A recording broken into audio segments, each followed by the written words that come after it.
It is 8:49 a.m. Pacific Daylight Time. It is the 7th day of May, already 2025, and this is episode 1090 of Bitcoin, and you're here to get all the news you can use about what's going on in Bitcoin. And we've got several news stories today, some of them happy, some of them neutral, some of them stupid, and we'll get into all of them. But we're going to begin with one of the happier pieces of news, which actually occurred yesterday.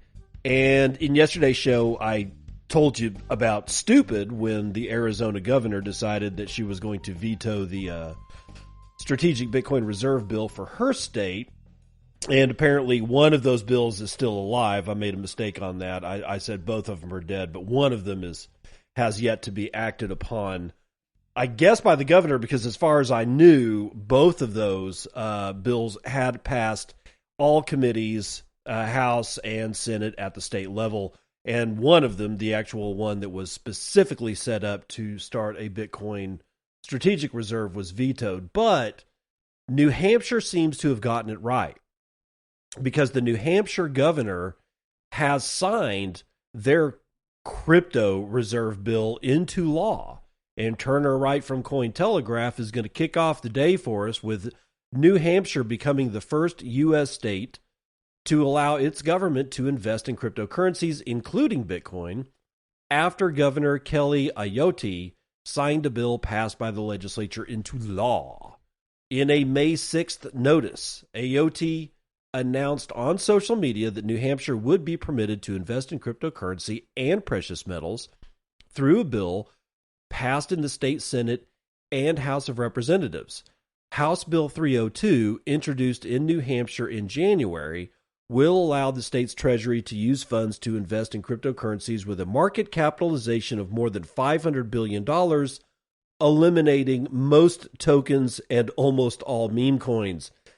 Quote, "The live free or die state is leading the way in forging the future of commerce and digital assets," said New Hampshire Republicans in a May 6 Twitter post. With the signing of the bill into law, New Hampshire has become the first United States state to pass legislation establishing a strategic Bitcoin reserve, including an initiative with the federal government. A similar bill in Arizona passed the state's House in April, but was vetoed by Governor Katie Hobbs on May the 2nd. And Florida's government withdrew 2 crypto reserve bills from consideration on May the 3rd. The efforts to create crypto reserves in different United States comes as President Donald Trump and Republican lawmakers propose similar policies at the federal level. Senator Cynthia Lummis, who sponsored the Boosting Innovation, Technology, and Competitiveness through Optimized Investment Nationwide, God, called the Bitcoin Act. It's just, please stop with the bullshit marketing at the federal level and state level. I don't need cheap, one-off, crappy-ass, Fiverr-based marketing schemes from my governments, because y'all don't do it well. There's only, and I'm probably going to get in trouble for saying this, but there was only one government that was ever really, really good at propagandizing the living shit out of its population. You want to know what that government was? Yeah, it was the German government right around before World War II. It was the only propagandizing campaign that has ever really looked like coming out of Madison Avenue in New York, which is where all the advertising gurus live. And you know why Madison Avenue is so good at what they do? Because a lot of the propagandists that was captured and or surrendered in the German government came over to the United States. We always talk about Operation Paperclip, and it was the scientists, and that's how we got NASA, and that's how we got our space program and rocketry and all kinds of nice airplanes, because German engineers had their shit together, and we got a bunch of them. But what's never really talked about is that we also got a bunch of their propagandizing stuff. Now, Goebbels did not make it, but some of his underlings actually did, and a lot of them ended up in Madison Avenue and became advertising guys. And advertising is just another word for propaganda in a very real way. But it's propaganda when it comes to a government ideal being spread. It's advertising when it's a product and or a service offered by a private company. But the structure is essentially the same, right? So when I see things like the Bitcoin Act, and it's like this huge acronym, or it's like Bitcoin is an acronym for this, like boosting innovation, technology, and competitiveness through optimized investment nationwide. What you're forcing words in an order that begin with a certain letter to fit a word that that everybody already knows, and that's Bitcoin, right? This is I just wish they'd stop. It's not done well. Please, for the love of God, stop doing that stuff. But it's good news that it's going to be New Hampshire that has won the horse race. No other state in the United States is going to be first anymore. At this point, it's a race to be second. And honestly, what a crappy position to be in for states like Texas. Y'all should have been first. But, yep, whatever. Crypto miner deserts a Pennsylvania site and fails to plug the wells, according to a report. Before I even begin this, I want to make sure that we all understand the timing of this particular report coming out. What was I telling you about yesterday? A series of mainstream media, rags, magazines, and television people have picked up on this story about Bitcoin mining causing black lung. Not exactly what it said, but kinda, because essentially there was this report that came out, and it said that Bitcoin miners in Texas somehow or another force other power plants to kick on in another state.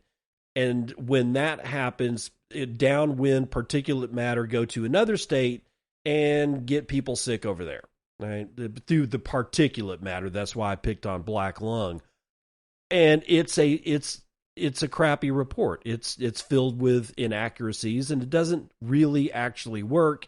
And it's part of a FUD campaign that seems to me to be very well coordinated, as I was talking about with Daniel Batten yesterday, because he's been on Twitter trying to combat all this, and I just saw him combating news outlet after news outlet after news outlet that was essentially saying the exact same thing, picking on the exact same thing. And yet, here we have this report, and this is actually, if you take it at face value, which I do not, and I highly recommend that none of you do as well, is kind of damning. So I have to question the timing, considering that we're combating this other FUD piece that's being picked up by every media outlet. But Amin Hoskhanis has this one from Cointelegraph, and it begins. Cryptocurrency miner Diversified Energy quietly vacated a natural gas-powered crypto mining site in Elk County, Pennsylvania, reportedly leaving behind unplugged wells and regulatory violations. The site, known as Longhorn Pad A, was revived in 2022 after sitting dormant for nearly a decade, when Diversified began using it to fuel on-site generators powering cryptocurrency mining computers, according to a report by the Erie Times News. Okay, so the report is from a quote-unquote news media outlet. Again, I question the timing. Per the report, the operation was launched without obtaining an air quality permit from the Pennsylvania Department of Environmental Protection. Though the company was later granted the permit in December of 2023, a March 2025 inspection revealed that Diversified had already removed the mining infrastructure.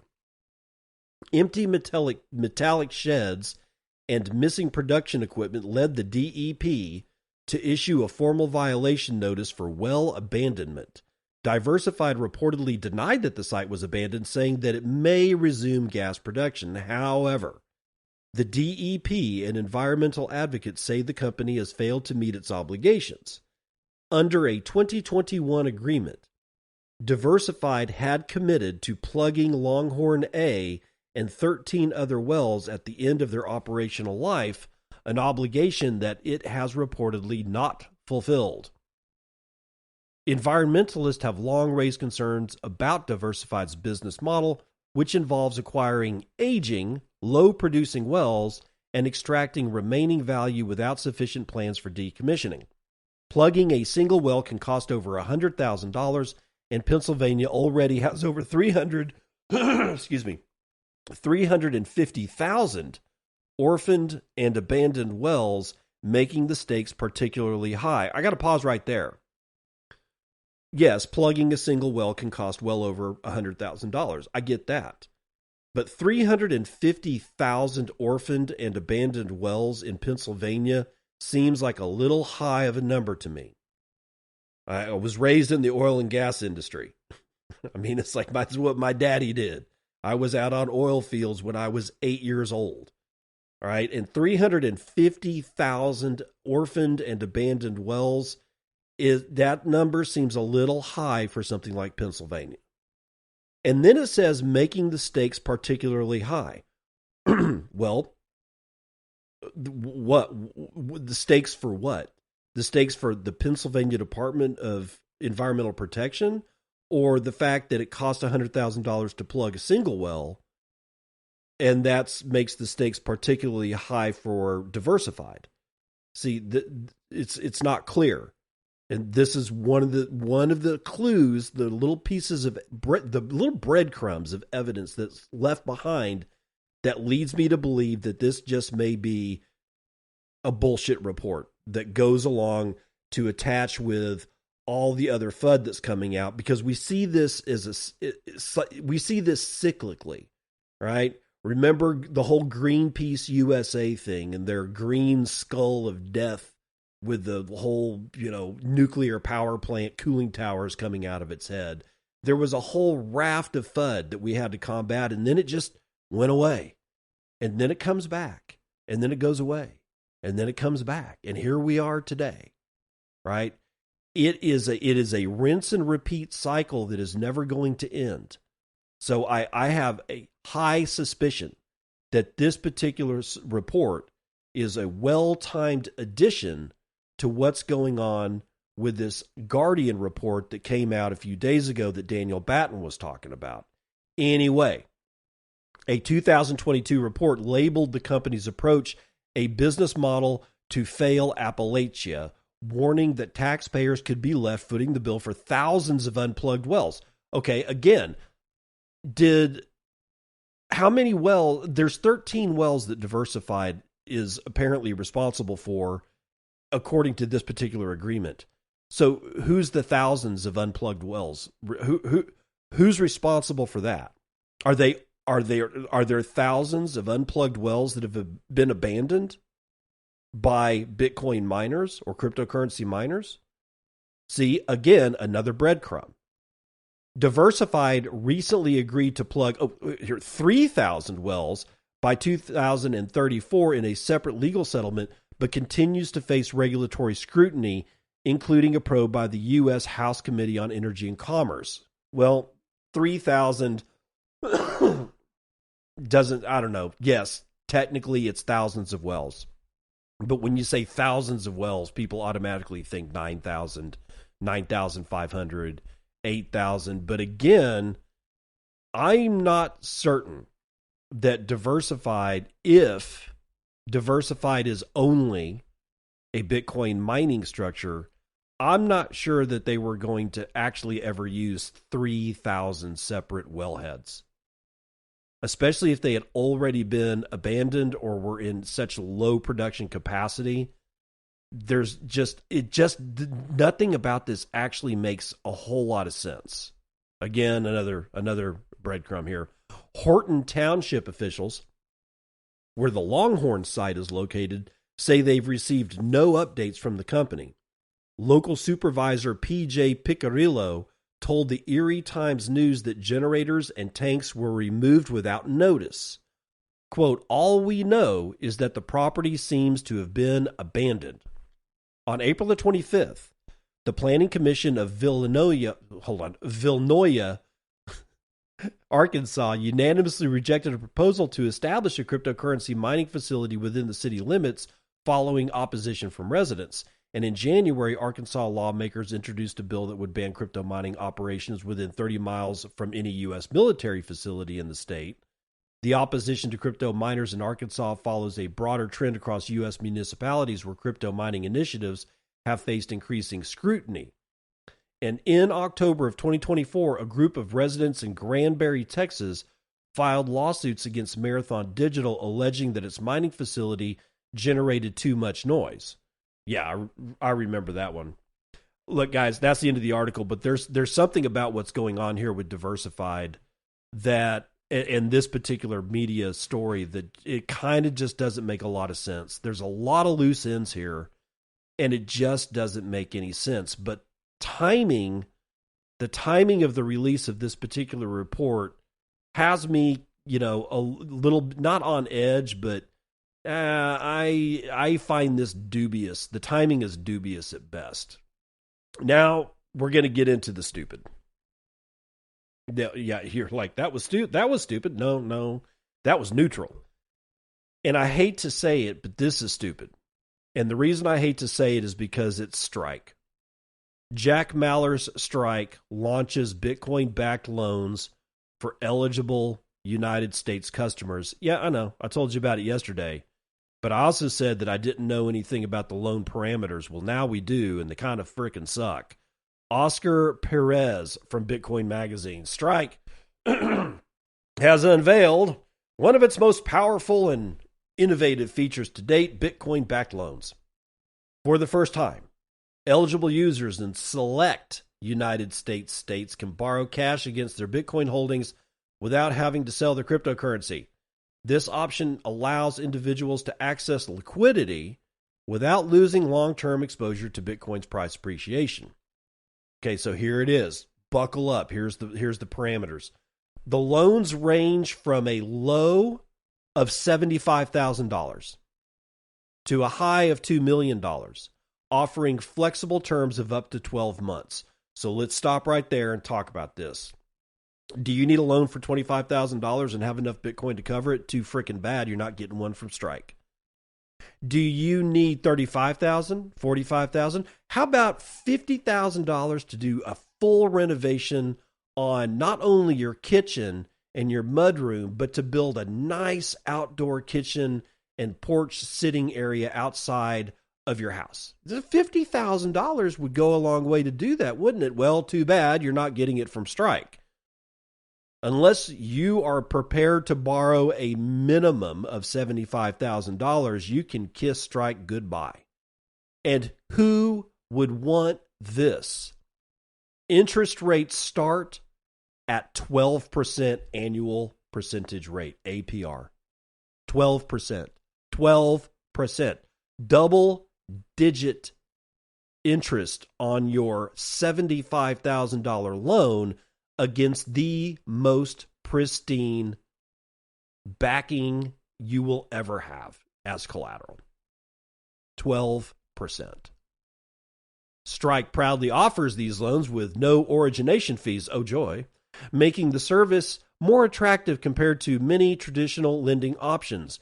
This launch reflects a growing trend among long-term Bitcoin holders. According to blockchain data from April 2025, 63% of Bitcoin supply hasn't moved in over a year, signaling strong conviction amongst holders. On Strike, more than 90% of Bitcoin purchase is withdrawn to cold storage, showing that users tend to view Bitcoin as long-term investments rather than a short-term trade, and many of these holders are unwilling to sell their Bitcoin due to its strong performance history. And now, with Strike's new loan offering, they won't need to. No, they just need to pony up a $75,000 loan at 12% interest. 12% interest. Do the math. Think of a $100,000 loan. 12%. In a year, I'm going to owe $12,000 on that. No, actually, yeah, $12,000. That's not good. That's not a good. These are not good It's no good. It's a shitty product. Strike is also introducing Bitcoin-backed loans for businesses with amounts ranging from, here you go, $10,000 to $2 million. That's probably a typo. It's probably $100,000, but let's say it's 10. Business owners will benefit from the same competitive rates, flexible terms, and straightforward application process. This move opens up new opportunities for small and medium-sized enterprises to obtain working capital without needing to liquidate Bitcoin held on their balance sheet. In addition, Strike offers flexible repayment options. Borrowers can repay monthly or make a lump sum payment at maturity. Users can also adjust their loan-to-value ratio by adding more collateral if needed, reducing the risk of liquidation during volatile market conditions. The process is both simple and secure. Borrowers post Bitcoin as collateral, receive cash in their accounts, and manage the loan entirely through the Strike app. And once the full loan amount, along with any accrued interest, is repaid, the Bitcoin is safely returned to the user. There are no credit checks, no long approval processes, and no taxable events triggered by selling assets. By offering this new loan service, Strike is attempting to help expand the financial utility of Bitcoin. It brings modern financial tools, typically reserved for traditional assets like real estate or stocks, into the world of Bitcoin. The company has partnered with vetted third-party capital providers to ensure secure custody and smooth loan execution. And that's the rub at the very end. It seems, let me make sure that this is, it seems that what's going on here is that the Bitcoin, once you send it to Strike, is immediately sent on to a third-party custodian. And as far as I can tell, that custodian does not allow you to hold one of the keys to that Bitcoin. This is one of the reasons why you should be looking at Unchained Capital. Unchained Capital offers loans. Okay, so I don't know where they're getting in this news story that this is the first time United States citizens can borrow against their Bitcoin. That's not true. Unchained Capital is a Texas company. It's an Austin, Texas company. It was started by, I can't even remember the guy's name right now. It's killing me because everybody knows who this dude is. It was started by him and a few other hardcore Bitcoiners, and they started offering loans, but in their realm, they hold a key, they have a trusted third party hold a second key, and you hold a key, and it's two of those three. Yes, I know Unchained can collude with their third party and take that Bitcoin, but I'm just saying, in this particular case, once you turn your Bitcoin over to Strike, that's it, pals. You're out of the game on that one, and you have to trust Jack Mallers and Strike. Now, again, I still like Jack Mallers. I always have. And I hope he does things well, but 12% interest rate, I'm sorry, no. That's what you give people that are offering you equities, especially in this environment, as collateral, not the most pristine collateral that mankind has ever seen. That should get a much better rate. But they're acting, the people at Strike are acting like this is a dangerous collateral to hold. Especially when you're not ever going to collateralize any of these loans at a full 100%. You're not going to collateralize one Bitcoin to be worth 97,500 or wherever the hell we're at today. Right? It's never going to happen. You'll be lucky to do 70%, especially after the debacle of BlockFi. If you're really smart, you will opt to take only 50% of the value or 40% of the value of the Bitcoin. That way, in volatile times, you won't get liquidated. But 12% and a $75,000 minimum buy-in, and I'm like, again, I don't know about this $10,000 number for businesses. That seems a little weird. Seems like it'd be like $100,000 for business and $75,000 for non-business. But hey, you do you. Just be aware of the risks here. Even if it is Strike, even if it is Jack Mallers, even if he is a Bitcoiner, right? Be freaking careful loaning your Bitcoin or collateralizing your Bitcoin to take a fiat loan. Please, please, please don't do that. Okay. Circle P is open for business. I got Comfrey. Actually, it's not me that's got Comfrey. It's She21M, and you can go and find him on Nostr I have not, I think he's completely off of Twitter now, but he also has an email, which is the only other way you're going to order Comfrey, and you want to order Comfrey. His email is SHI, the numbers 21M at protonmail.com. It's shishi21M at protonmail.com, guys. And you can get one full root for $20. You can get root cuttings for $1 a piece. All you got to do is plug these things. You just dibble a hole in the ground wherever you want this thing. You throw in the root cutting or the full root thing. The plant grows, and it's never going to stop growing. It comes back year after year. It mines minerals from deep in the earth, and it pulls them up into its leaves. It's rich in phosphorus and nitrogen and all kinds of good stuff. In fact, I got a whole episode of Bitcoin, and it will be linked in the show notes under the Circle P, and all of the URLs that you need to get to Shishi21M to order this magic plant. And it is a magic plant, because once you have it, it will always produce for you, and it produces copious amounts of biomass. High in nitrogen, high in phosphorus, high in potassium. This thing is a freaking miracle. And if you want to learn all about it, go to the Circle P heading in the show notes. All about Comfrey is at the very last of the information that I put for the Circle P. It's got a link to a fountain.fm episode of mine, and I think it's episode 736, where I do a full show of all about this plant, its history, what it is, what it does, and why you want it in your yard. And it's springtime. This is the best time to start thinking about planting a whole bunch of Comfrey for all of your fertilization program needs. On to Strategy's AI embrace. Yes, MicroStrategy, now known as Strategy, is getting into AI. Michael Saylor says that he built his Bitcoin empire with chatbot help.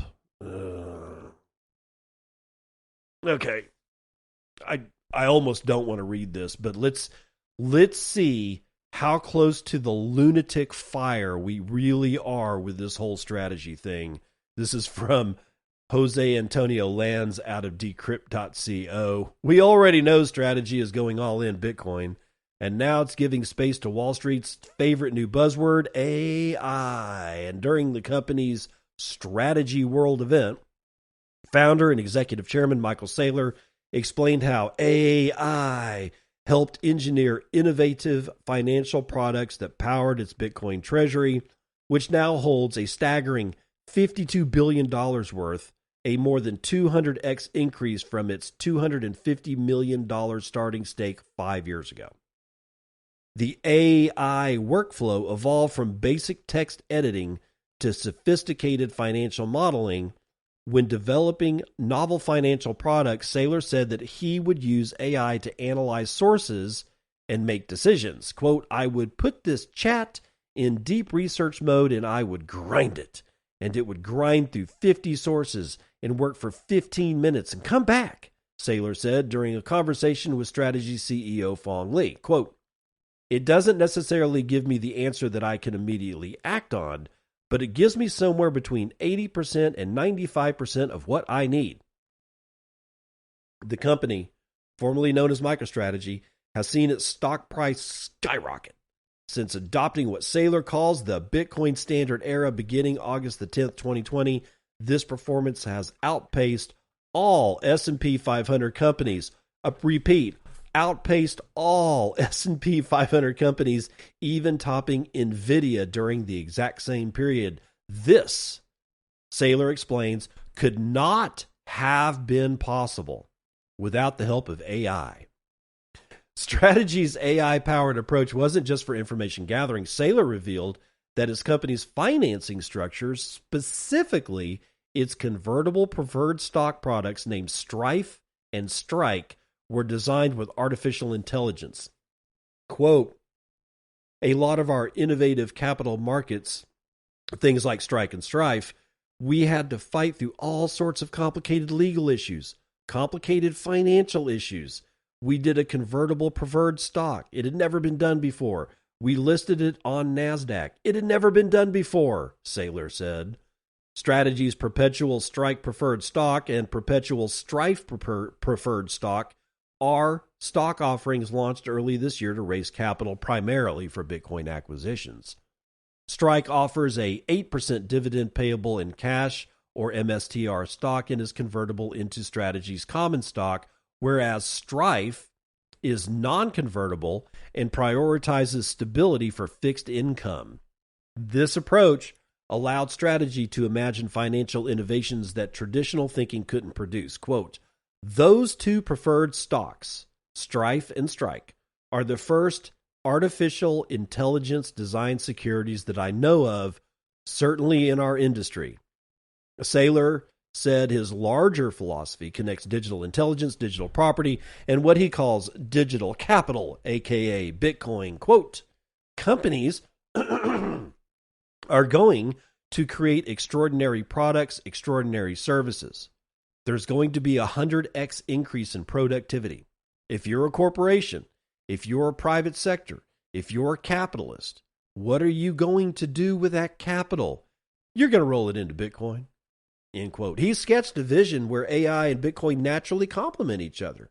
Quote, "The explosion of productivity with digital property and digital intelligence and digital labor will create an explosion in demand for digital capital." That's a lot of explosions there, Mike. But Strategy CEO Fong Li, also announced a new data analytics product called Mosaic, which he said was the first ever within Strategy Gen AI created product.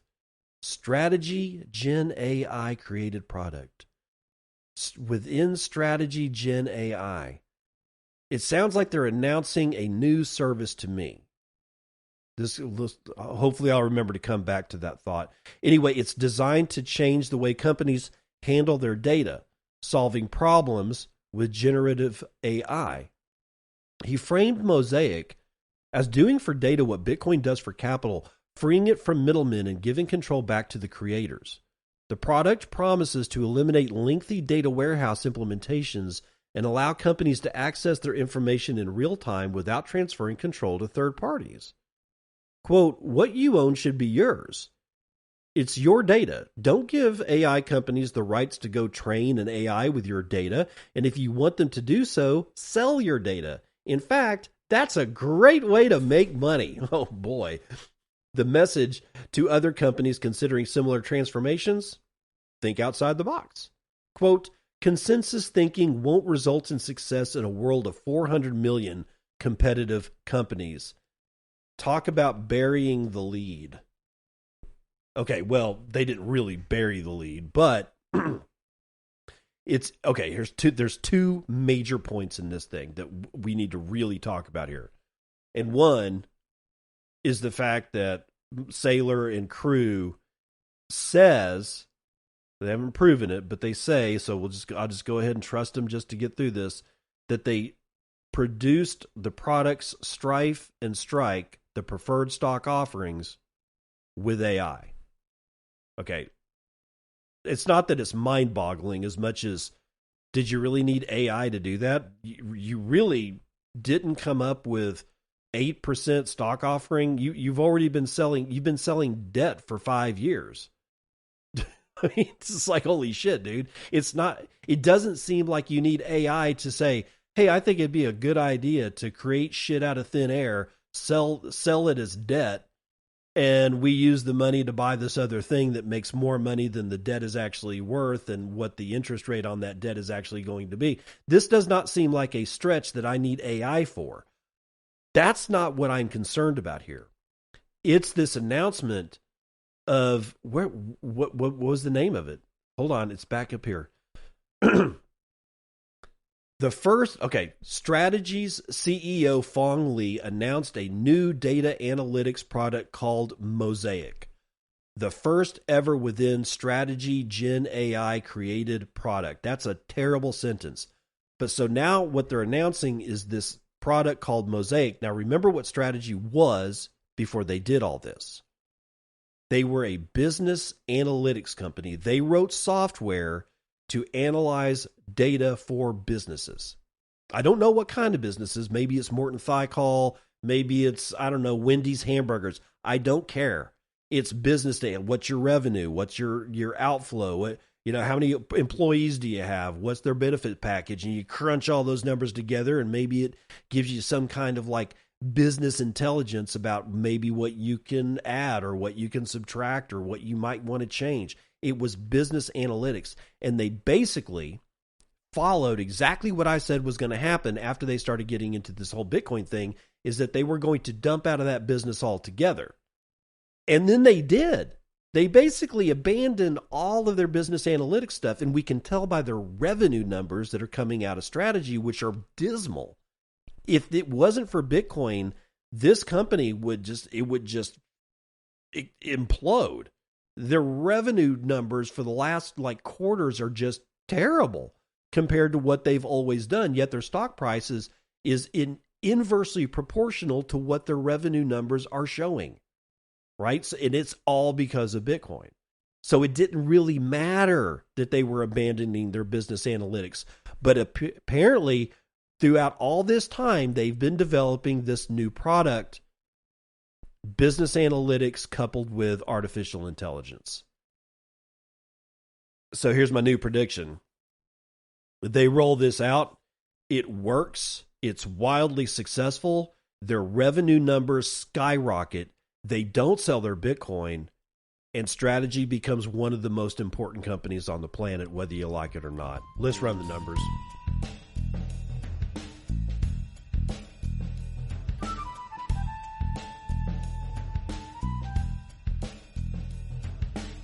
Oh, Lordy, West Texas Intermediate taking it on the chin, oil down 1.25, but still chilling out at $58.38, probably because there's war between India and Pakistan, which nobody seems...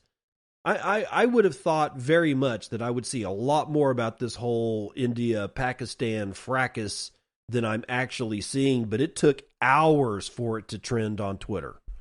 It took hours for me to actually see news stories that I didn't specifically search for India or Pakistan on to actually show me, oh my God. I talked to my daughter an hour after she was out of school.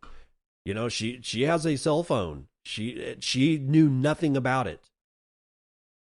But oil did have a spike yesterday, but has decreased. And Brent North Sea is also down by 1.25. Natural gas, however, is up 4.5 points to $3.61 per thousand, and gasoline is down almost 2 points, still just a hair above $2 a gallon. Gold is down a point to $33.88 and a dime. Silver down 1.73. Platinum is down almost a point. Copper is down 2.75 of a point, and palladium is down 1/4 of a point. Most of agriculture is in the red. The biggest winner is chocolate, 2.25 to the upside. Biggest loser is coffee, 1.68% to the downside. Live cattle is down almost a full point. Lean hogs are down 1/10. Feeder cattle are down 0.7 of a point. Dow is up 0.7%. S&P is up 1/4%. NASDAQ is down 0.16. S&P Mini is up half. What's Bitcoin doing? $96,590. We got up all the way to $97,500. So it looks like we are down well off those highs, but still chilling at a $1.92 trillion market cap. That's 28.3 ounces of shiny metal rocks that we can purchase with our one Bitcoin, of which there are 278.99 of. And average fees per block are still low, 0.04 BTC, taking in fees on a per block basis. Looks like there's 10 blocks carrying 2,061 unconfirmed transactions waiting to clear at high priority rates of 3 Satoshis per VByte. Low priorities, also 3 Satoshis per VByte. And hash rate is still chilling out, 909.2 exahashes per second. We're looking at a 5% difficulty adjustment on April the 13th. Which is coming up. Go to the Bitcoin and Show website. That's bitcoinandshow.com. Bitcoinandshow.com. Sign up. The only emails that you're going to get from me when you sign up with your email is a show announcement. That's it. Anything that I publish to the website. but I'm not going to sell your stuff, and I'm not going to just like inundate you with advertisements or anything like that. Just help support the website, get it some traffic. New websites are a bitch to get off the ground. I need your help for it. That's bitcoinandshow.com. Bitcoin and Show. Bitcoinandshow.com. I'd appreciate your patronage over there. And from Southern Discomfort, not the whiskey you want to drink, yesterday's show from Bitcoin. And I got Yodel with 888 sats says some extra lightning in this boost just cuz. Psyduck with 596 says Psyduck. Pies is back with 100 says the minimum strike loan amount is 75,000 with around 1 to 1.5 or one with around 1.5 Bitcoin as collateral. I really don't care because I'm not using Bitcoin as collateral. I learned my lesson last cycle and am poorer for it. However, I am a bit disappointed in this minimum amount. Yeah, so am I, Pies. God's Death, 237. Thank you, sir. No, thank you. Heron Gone, 120. The interest rate is 12% on 100,000 if you pay every month and 13% on the same if you pay annually on strike lending as laid out in the app. Thank you, Heron Gone. I appreciate that. He also comes back with another 120, says, didn't know if you've seen it before the show. New Hampshire's governor signs off on the nation's first crypto reserve bill. Yeah, live free or die. I hear that, brother, and that is the weather report.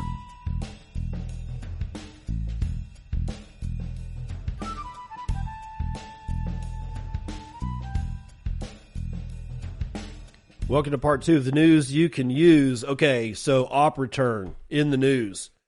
So I noticed a trend yesterday and a little bit on the day before. Nostr has a bot called op return bot.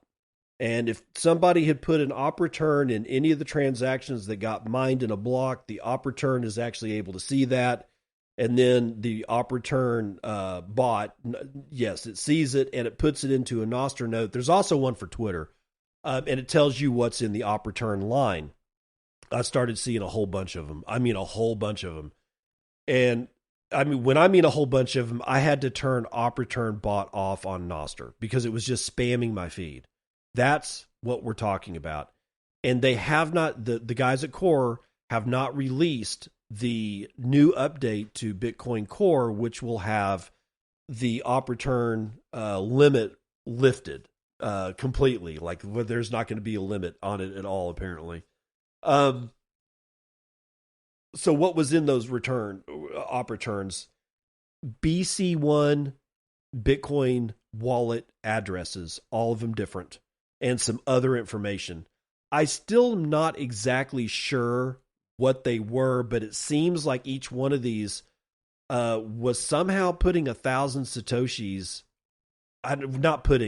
saying something about 1,000 sats into like a BC1 address. And we're talking hundreds of these notes, hundreds. That's why I turned off op return bot. All right. So I know this has something to do with what's going on with the op return debacle. And I'm not exactly sure what, but Ben the Carman has got this note on Nostr or on Twitter that says, op return bot in the last 12 hours. This is not including the 100 plus op return transactions that are waiting for a Mara or F2 pool block so I can get past ancestor limits. Your filters work. And then he shows a screenshot and it says the total amount of op returns are 226. Non-standard op returns are 221, which I take to mean those are transactions that are going to have to go out of band because they're beyond the op return limit. And let's see, hold on, I want to make sure. Total chain fees in this, there's a couple of other pieces of information in the screenshot, but it says at the bottom, total chain fees, 555,000 Satoshis. Now, Super Testnet picked up on Ben the Carman's tweet and basically retweeted it by saying they are paying 555,000 sats to add 58,000 bytes in data bytes to the chain. That is a fee rate of 9.5 Satoshis per byte, which is 3 times the going rate for a transaction, yet they say the filters are not working. Ben the Carman comes back and replies to that and says, op return bot by default just increases the fees a bunch to try to ensure it gets into the next block. And here's the rub. SuperTestNet replies, that is good. The point of the filters is to raise the cost of spamming. So there's what I'm talking about here is another way to think about the limits and filters and the raising of limits, all that have to do with this op return debacle that's going on between Core and the rest of Bitcoin. All right. So Bitcoin Knots is a version of Bitcoin Core that does all the things that Bitcoin Core does, but has a bunch of filters enabled and enacted on it. So if I wanted to, I could completely not have anything to do with ordinals and inscriptions simply by running Bitcoin Knots instead of Bitcoin Core. I am still running Bitcoin Core, just so you know. But Knots is already going to put in a filter that does not allow anything above 80 kilobytes in the op return line on a transaction. So if I'm making a transaction, I have the choice to put some kind of arbitrary data in the transaction under the flag op return. I could put your mother was a hamster and your father smelt of elderberries. I could literally type that out, and if it was under 80 kilobytes, and it probably is, or 80 bytes of data, and it very well may be because, text and ASCII doesn't cost a lot in data, then everybody that ever saw that transaction in the op return line, your mother was a hamster and your father smelt of elderberries, would always be there. That's what op return does. I'm not even sure. There's all kinds of stuff that you can put in there. Okay. Let's just say that you can put like secret messages in there. Let's say, right. The limits are 80 bytes and Core is going to lift that. So now it becomes arbitrary, but all this time you could always put more data into op return and then call up a miner and say, hey, will you mine this transaction for me? I'll pay you X amount of Satoshis to do it. And if the terms are acceptable, the miner will say, sure, I'll do it. That's called an out-of-band transaction. It doesn't go through the mempools. I mean, the transaction will be in the mempool, but it won't be validated as a valid transaction because its op return line has a lot more data than 80 bytes. But you can still get that transaction mined. You just got to call a miner and say, hey, buddy, I'll pay you $100 if you mine this transaction for me. And they'll say, sure, buddy, I'll do that, or whatever, right? And I'm not exactly sure how there's something called Slipstream, which is a way that a regular Joe like me can I guess, enter into an auction to have a non-standard transaction mined. Slipstream's been there for a long time. It's old news. I reported on it 2-3 years ago, right? But that's what we're talking about here. What SuperTestNet and this Ben the Carman Twitter thread is getting at is that essentially what's going on is that there's a lot of out-of-band transactions that are being done because they have stuff in the op return line that is way larger than 80 bytes. And they're either going out of band or they're having these transactions mined another way, but they are getting mined. But they're paying 3 times the amount that they should be paying if they just wanted to do a transaction.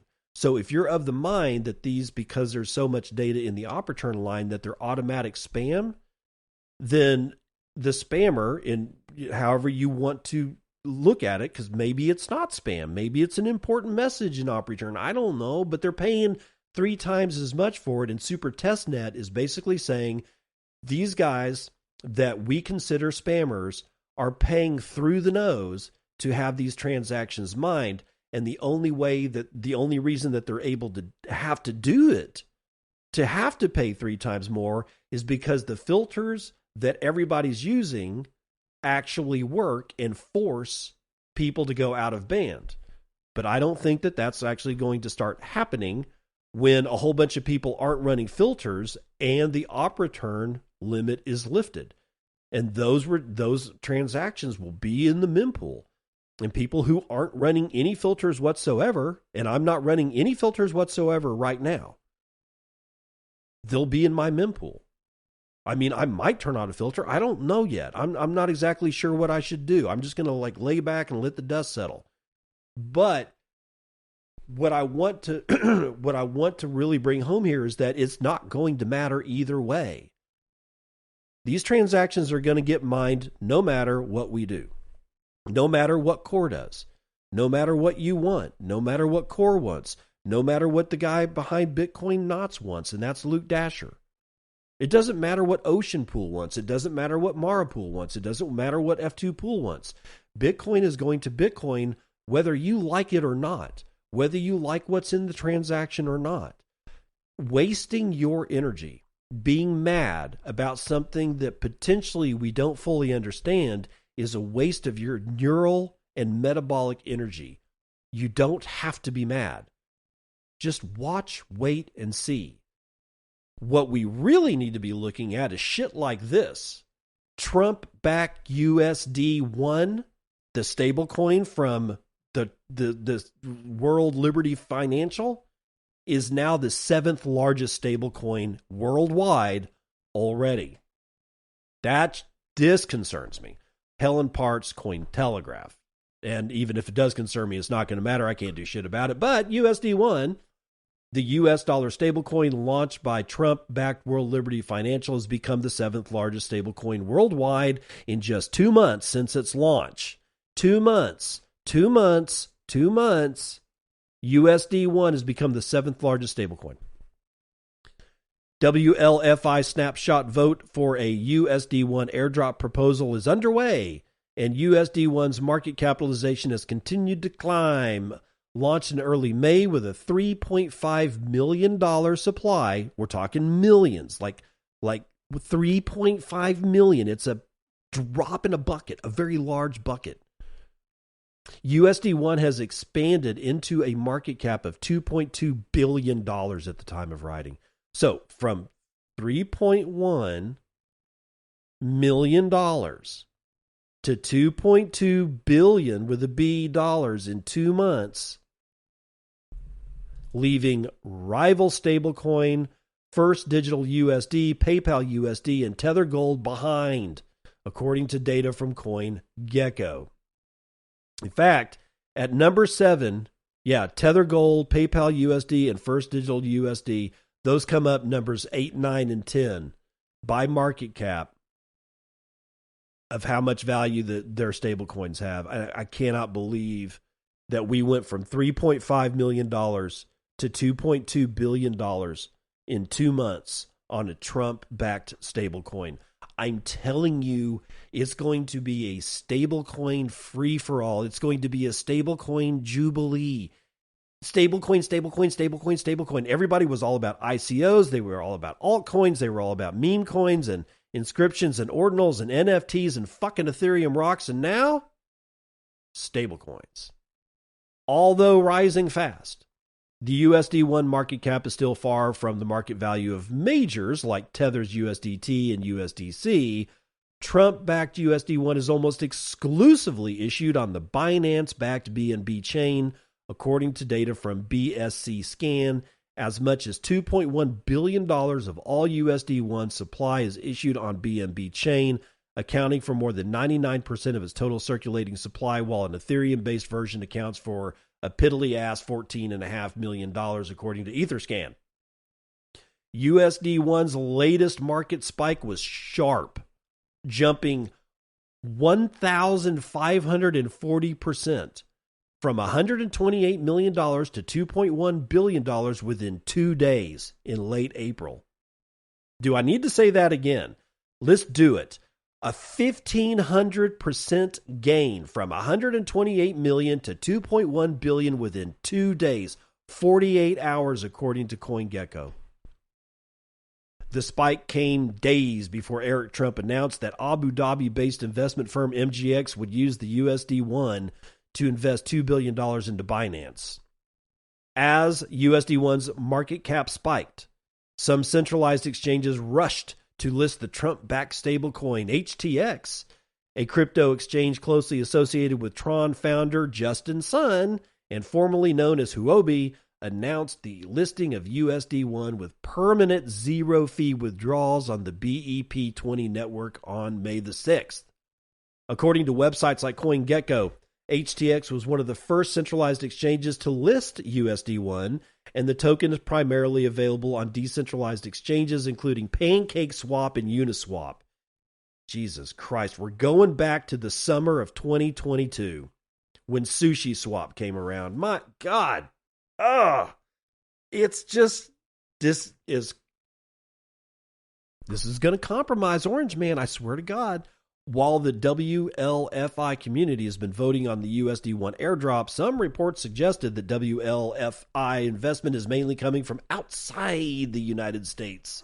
Oh my God, the spies. It's the spies. According to a poll by V1PS founder Notaz Soul, as much as 90% of WLFI investors are likely coming from non-U.S. jurisdictions, including Europe, Asia, and Latin America. A May 7th Bloomberg report also indicated that over half of the top holders of Trump-branded meme coins reside abroad.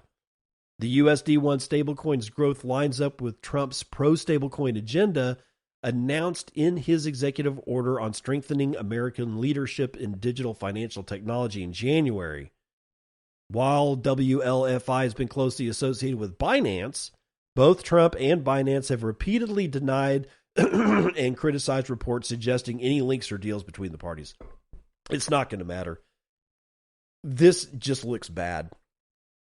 Look, I'm going to say it. It looks like total corruption. And at this point, I kind of don't care.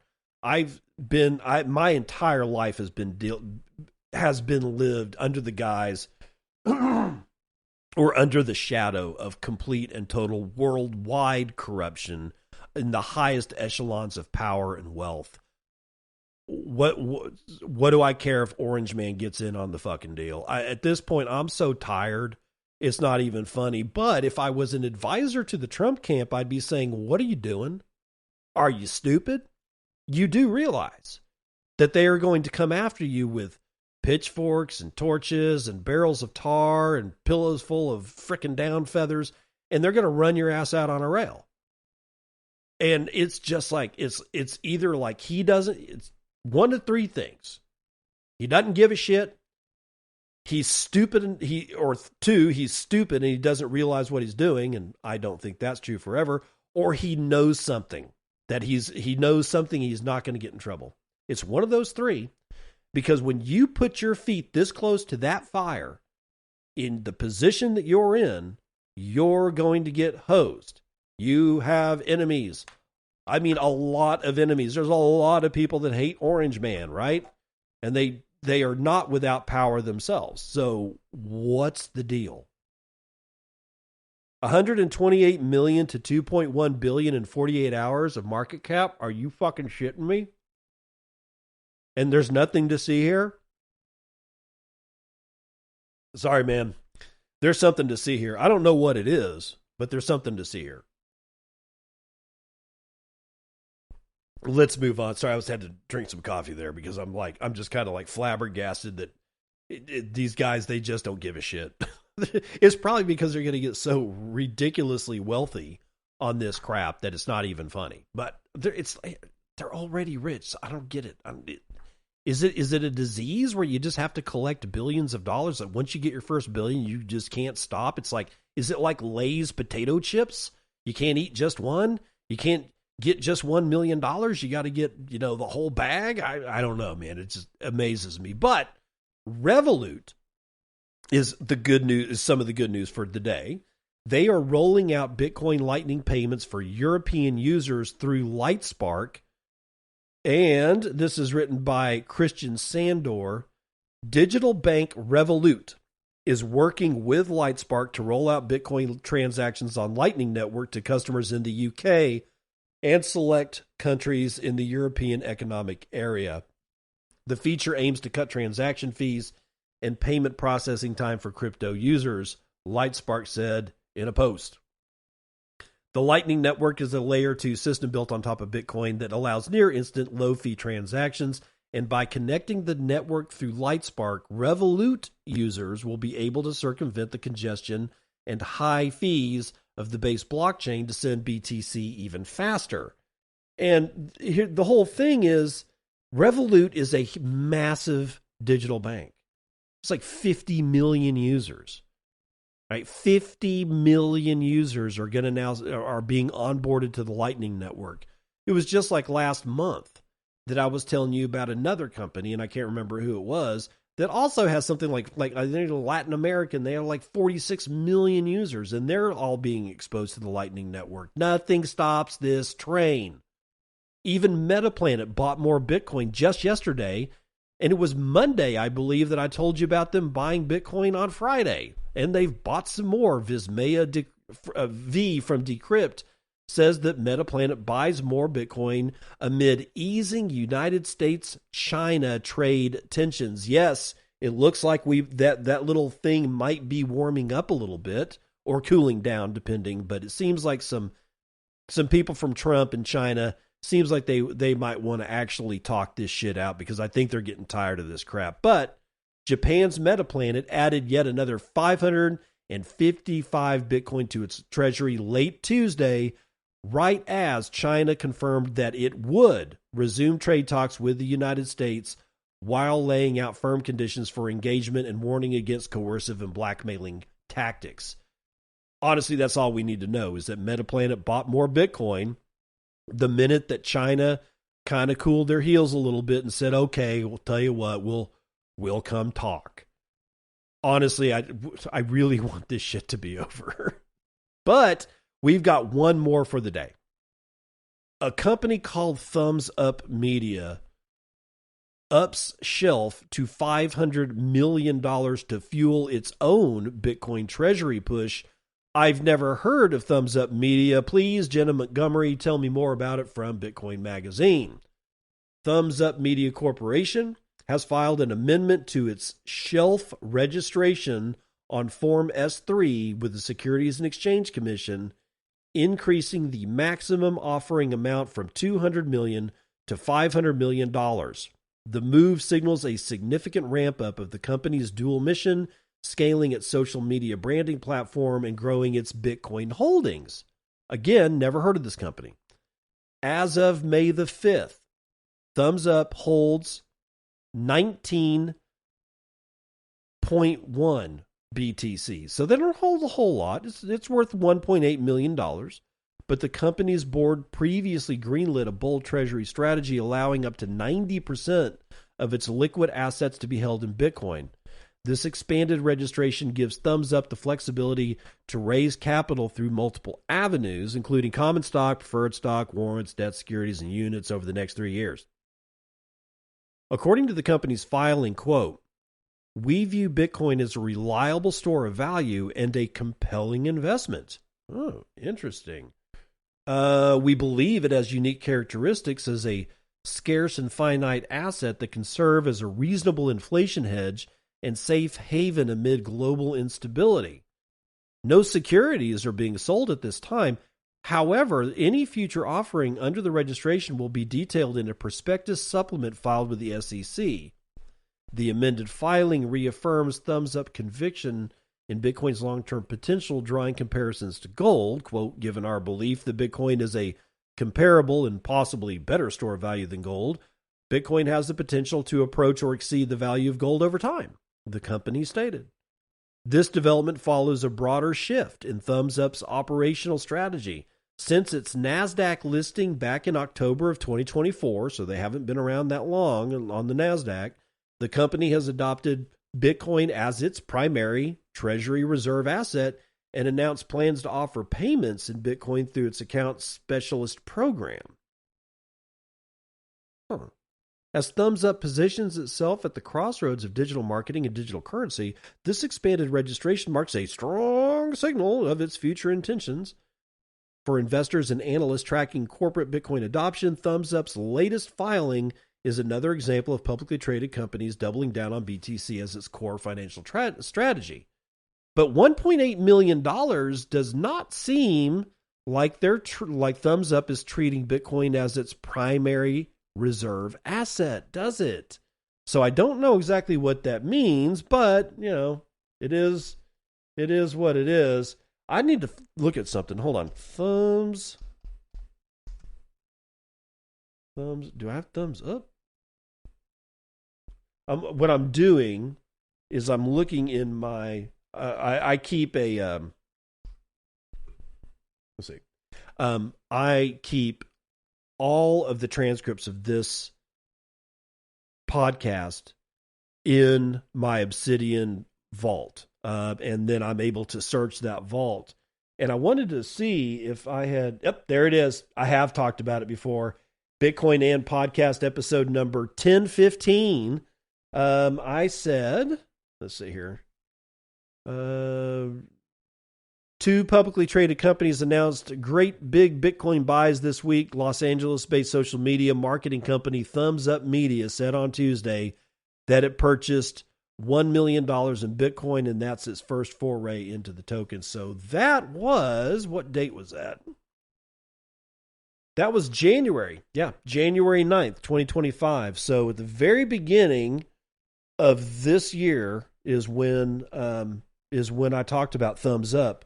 So my bad. I do know what Thumbs Up is. I just forgot all about it. That's probably because I've got like all of 3 brain cells left to rub together.